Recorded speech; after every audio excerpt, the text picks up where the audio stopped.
Voici un look chic mais aussi sobre et confortable. Alors je commence par appliquer un contour des yeux. Donc là il s'agit de tes yeux illuminés de Amy. C'est un soin qui est assez riche et qui apporte vraiment beaucoup de confort, d'hydratation aussi à ma peau. Je l'applique en tapotant pour activer la microcirculation parce qu'en plus j'ai des poches donc c'est très important de le faire tous les jours. Et puis je masse aussi à l'extrémité pour traiter et prévenir les rides et ridules. J'applique ensuite une crème de jour Marie-Lou Bio qui est plutôt pas mal. Ici c'est un format miniature que j'ai découvert grâce au site Mademoiselle Bio. Donc je l'applique sur l'ensemble du visage en insistant sur le bas du visage et sur les joues puisque ce sont des endroits où j'ai facilement des zones de déshydratation, notamment en hiver quand il fait froid et qu'il y a du vent. Je prends souvent le temps de masser mon visage. Je le fais pas tout le temps, mais c'est vrai que quand j'ai le temps, je le fais très volontiers et je l'apprécie véritablement. J'applique ensuite un baume à lèvres, donc c'est celui de Sierra Bis qui vient de High Herb, qui est à la vanille. Il est très sympa, seulement il laisse un fini gras assez important, du coup j'en mets peu pour pas gêner la tenue du rouge à lèvres que je viendrai appliquer après bien entendu. Et puis je vais commencer le maquillage, donc ce sera quelque chose de très simple et sobre. Je vais commencer par appliquer un crayon très gras, donc ici c'est celui de Urban Decay. C'est celui qui s'estompe le plus facilement, j'avais lu Saint Laurent mais il est terminé. Du coup je l'applique en ras de cils et je vais venir l'estomper avec un pinceau plat. Donc de EcoTools qui est assez touffu, je crois que c'est genre le large shadow et il est pas mal parce que comme il est touffu ça me permet d'estomper de manière très diffuse et donc je vais y aller en plusieurs fois pour avoir un résultat vraiment fumé.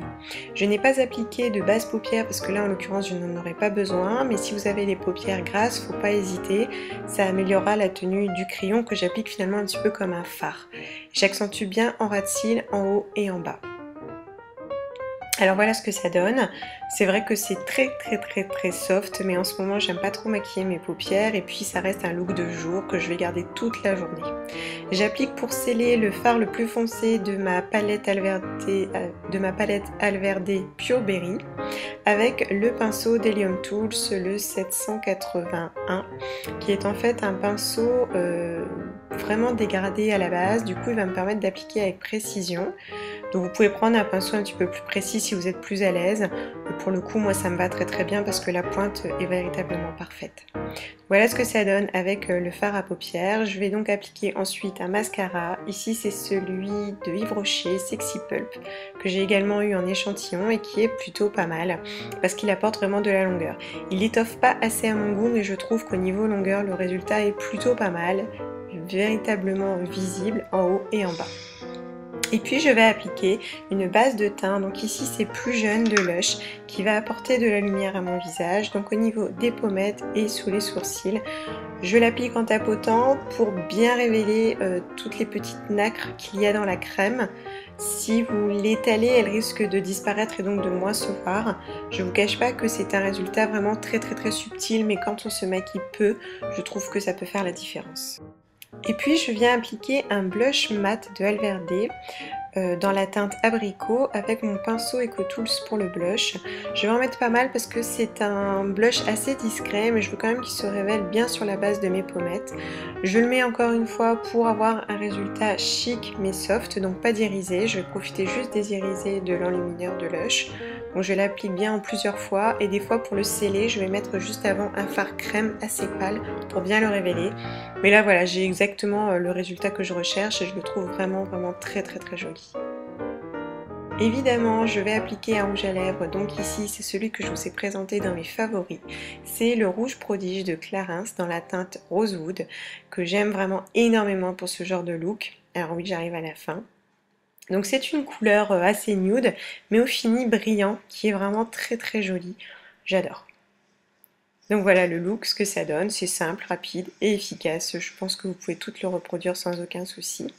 Maintenant je vais passer à mes cheveux. Donc avant de les sécher, j'applique un soin thermoprotecteur de Desert Essence à la coco pour me protéger de la chaleur du sèche-cheveux. Par contre attention, dans la composition on a des polyquaternium, si je ne me trompe pas, qui sont donc des quartz dont on parle depuis quelques mois. Si vous voulez plus d'infos, Caroline from Nature a écrit quelques lignes sur le sujet. Moi en l'occurrence je l'aime beaucoup parce qu'il protège très bien mes cheveux et apporte beaucoup de brillance. C'est à ce jour le soin le plus naturel thermoprotecteur que j'ai trouvé. Évidemment je sèche mes cheveux, donc c'est vrai qu'avoir un soin quand on se sèche beaucoup les cheveux ça peut faire la différence. Parce que c'est vrai qu'en hiver on va encore plus se sécher les cheveux, on ne peut pas sortir la tête mouillée. Donc on voit déjà que mes cheveux sont quand même bien brillants, que je prends le temps en plus de les tirer pour leur donner une forme. Et je trouve que le résultat est plutôt joli, c'est une valeur sûre, un carré dégradé lissé vers l'intérieur, c'est parfait. Et puis des boucles d'oreilles que ma soeur m'a offertes pour mon anniversaire, des boucles d'oreilles très fines, noires, en forme de feuilles, que j'aime vraiment beaucoup. Elles sont très discrètes et puis relativement classe je trouve. Donc évidemment, je mets les deux. Donc voilà ce que ça donne. Et puis je mets cette bague, qui est une bague pacotille que j'ai trouvé pas très chère, mais les ronds rappellent les ronds du haut que j'ai choisi. Et je termine par une montre Calvin Klein, très fine et très discrète, qui est ma favorite de tous les temps, que j'aime beaucoup beaucoup. Voilà ce que ça donne. Je trouve que c'est vraiment idéal pour un petit déjeuner avec son chéri à l'occasion de son anniversaire, tout en restant cool. Concernant la tenue, je porte en haut un haut fluide que j'aime énormément qui vient de chez Veti. Et oui, je l'avais eu en déstockage pour quelques euros.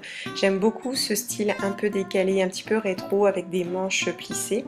Et puis une ceinture en cuir camel que je vous rappellerai ensuite avec un accessoire. Un pantalon DDP un petit peu bouffant sur le haut que je ne mets pas si je prends de poids parce que malheureusement ça accentue les formes, ça apporte du volume. Par contre je trouve qu'il est vraiment très classe. Il est un petit peu cigarette et je le trouve particulièrement joli. Je l'ai également eu dans un magasin de déstockage d'ailleurs. Et puis en plus, il n'est pas trop moulant, donc pour le coup c'est parfait. Je porte avec des petites ballerines L que j'ai également eu chez Usine Center cette fois, vraiment pas chères en cuir, qui sont des valeurs sûres quand on doit marcher beaucoup pour aller chercher bébé, notamment. Donc voilà ce que ça donne globalement. Je trouve que c'est plutôt joli tout en restant confortable et décontracté. Avec un sac Mango que j'ai depuis une bonne dizaine d'années maintenant, et oui, en cuir verni camel pour rappeler la couleur de la ceinture. Donc c'est vrai qu'il a quelques années dans les pattes, mais voilà, il fait un petit peu rétro et rappelle très bien le look du jour. Je le trouve vraiment parfait, en plus je peux mettre pas mal de choses dedans. J'avoue que je suis fan de ce sac qui a traversé les années, qui est passé par ma soeur avant moi. Voilà, j'espère que ça vous a plu et je vous dis à très bientôt.